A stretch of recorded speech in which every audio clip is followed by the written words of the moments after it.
My name is Lauren and I'm 24 years old. Let me tell you about my roller coaster journey. I've had a rocky history with the foster care system. You see, my biological parents were deep into drugs and their addiction consumed their lives. As a result, I was left in the hands of the state, bouncing from one foster home to another.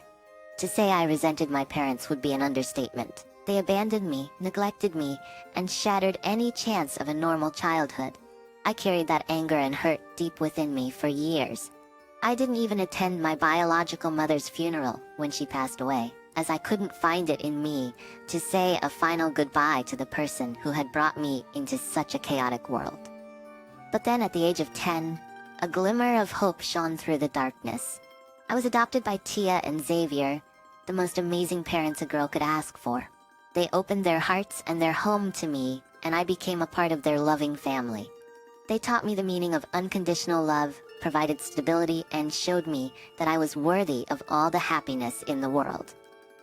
I owe everything I am today to them, and my love for them knows no bounds. When I was 16, tragedy struck once again. My dear mom Tia passed away, leaving a void in our lives that seemed impossible to fill. But amidst the grief, something unexpected happened. My biological father, Glenn, resurfaced from the shadows and expressed a desire to turn his life around.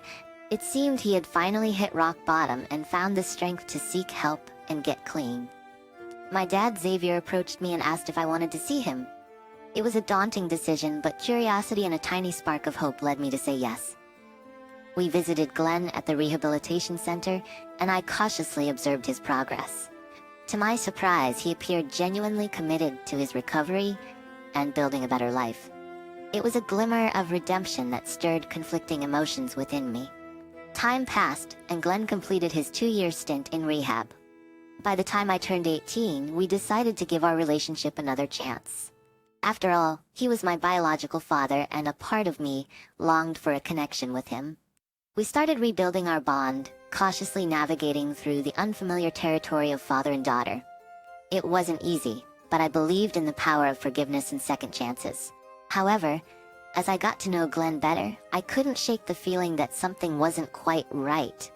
There were moments when he seemed genuine, trying to make amends for the past. But there were also instances when his old demons resurfaced, threatening to pull him back into his addiction. I realized that my desire for a relationship with my biological father was clouded by my yearning for closure, for answers to the questions that haunted me throughout my life. But in the process, I discovered that closure doesn't always come in the form we expect. It doesn't erase the pain or fill the void left by years of neglect. Nonetheless, I tried fostering a positive relationship between us, but that turned out to be a mistake.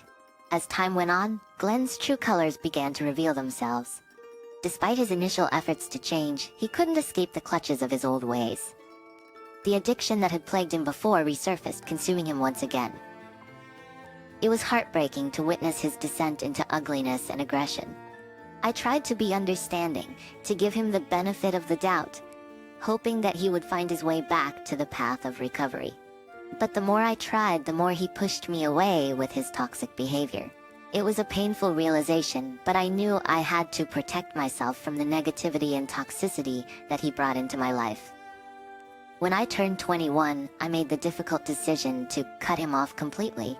I no longer had space in my heart for the hatred and disappointment he had caused. I had to prioritize my well-being and surround myself with positive influences. It was a tough choice, but one that ultimately allowed me to find peace and move forward. Xavier, my adoptive dad, felt a deep sense of remorse for everything I had been through with Glenn. He blamed himself, believing he could have shielded me from the pain and disappointment, but I reassured him that it wasn't his fault. He had given me a stable and loving home, providing the foundation for me to grow and thrive. I made it clear that he was not responsible for the actions of my biological father. One evening, as we sat on the porch enjoying the gentle breeze, Xavier opened up about his feelings of guilt. Tears welled up in his eyes as he expressed his regret for not being able to protect me from the hardships I faced in my early years. I reached out and held his hand, assuring him that he had done more for me than he could ever imagine. Dad, please don't blame yourself. You had no way of knowing how things would turn out. You gave me the opportunity to reconnect with him, and I appreciate that. I can't help but feel so remorseful for introducing Glenn back into your life. I thought he had truly changed, but I was wrong. I'm sorry for the pain and disappointment he brought into your life. Dad, please don't blame yourself. You had no way of knowing how things would turn out. You gave me the opportunity to reconnect with him, and I appreciate that. It was Glenn who let me down, not you. You've always been there for me, supporting and loving me unconditionally. I just wanted you to have a chance to build a relationship with your biological father. I wanted you to experience the bond that I couldn't provide as an adoptive dad. But seeing how things unfolded, I feel responsible for the hurt it caused you. Dad, you've given me more than I could have ever asked for. You've shown me what it truly means to be a parent, regardless of blood ties. You've been my rock, my guiding light. Please understand that Glenn's actions are his own. You couldn't have predicted or controlled his choices. You did everything you could to protect me and provide me with a loving home. I'm grateful for that. Thank you, Lauren. Your words mean the world to me. I've always wanted the best for you, and it hurts me to see you go through such pain. We can't change the past, Dad. What's important now is that we support each other and focus on the love we share as a family. We've grown stronger together, and will continue to do so. Let's leave the past behind us and look toward the future with hope and joy. You're right, Lauren. We have each other, and that's what matters most. I'm so proud of the strong young woman you've become, and I'm grateful to have you as my daughter. We'll navigate this journey together, always supporting and loving each other. Absolutely, Dad. We're in this together, and no matter what challenges we face, we'll overcome them as a family. I love you, Dad. I love you too, Lauren, forever and always. I was so glad that we had this moment of clarity. This was yet another reason for me to believe that blood isn't thicker than water, and that the people who you call family are the ones who have conversations like this with you. Anyways, despite going through a lot of trauma in my childhood, it seemed as though my young adulthood had more promising outcomes as I met Rick. He made me feel so special, and I knew the moment I met him that he was the one for me. It looked like my life was finally turning around, and I was so ready to embrace the wonderful changes that were coming my way. Not too soon afterward, I was about... You're gonna make me ruin my makeup, Dad. Are you sure you still want to do this? Say the word, and we're out of here. I got the car running. I know, sweetie. I know that she's proud of you. I know she's looking down at you and she's beaming. I was so mad at him because I started to cry, and true to what I said before, he made me ruin my makeup. I did my best to fix it, but we were laughing about it the entire time, effectively delaying the program. We made our way outside, and after fist bumping, my dad swung open the grand old church doors to reveal me, in my wedding dress, about to walk down the aisle. As I took a step forward, I heard something. The shrill and drunken voice of a man I once knew. Instantly, my hair stood on end and my father's paled expression was all the confirmation I needed. Well, Lauren, the wedding guests all halted and tried to peer behind me to see what was happening. And like a bad omen, Glenn was creeping forward, demanding to be witnessed by all. I turned around to face him, my heart pounding in my chest, and there he was. Glenn, my biological father, stood there with an unsettling grin on his face. How did he even find out about my wedding? The sight of him filled me with a mix of anger, fear, and disappointment. I had cut him off completely, and now he dared to show up. The sight of him filled me with a mix of anger, fear, and disappointment. I had cut him off completely, and now he dared to show up uninvited, potentially ruining one of the most important days of my life. I knew this was too good to be true. My mind raced, contemplating what to do next. Should I confront him? Should I ignore him and focus on the happiness that awaited me just a few steps away? I looked at Rick, who was at the altar, searching for reassurance, and he sent me a sympathetic glance, implying that he didn't know what to do, but that he got my back, no matter what. I then turned to Xavier, who squeezed my hand gently, his eyes filled with understanding. At that moment, I knew I wasn't alone. Rick and Xavier would support me no matter what decision I made. Taking a deep breath, I made a choice. I refused to let Glenn's presence overshadow the joy and love that surrounded me. I would not allow him to taint this special day.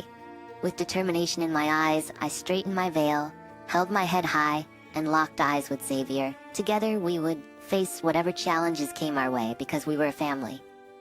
A strong and loving family that had overcome so much.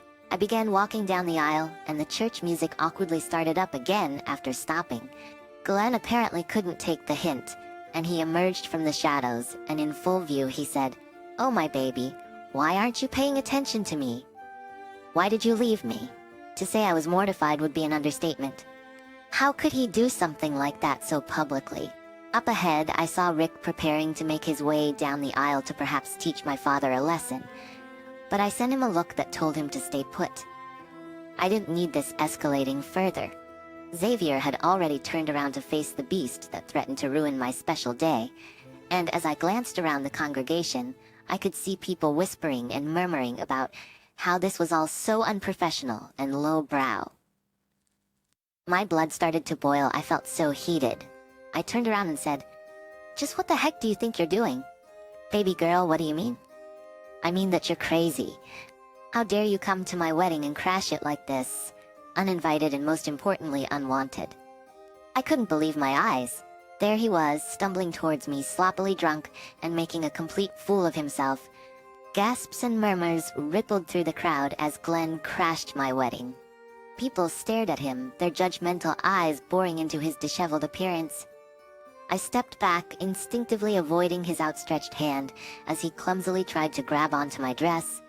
The room fell silent. I stepped back instinctively, avoiding his outstretched hand as he clumsily tried to grab onto my dress.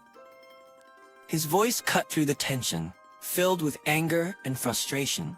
"How dare you come here and ruin this special day with your selfishness?" Glenn, swaying unsteadily, responded with a slurred retort. "It's my right as a father to walk my baby girl down the aisle. How could you not tell me you were getting married?"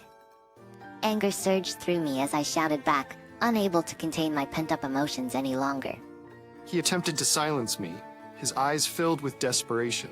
He harshly whispered so that the crowd couldn't hear. "Don't mention anything about my past. I'm here to do better.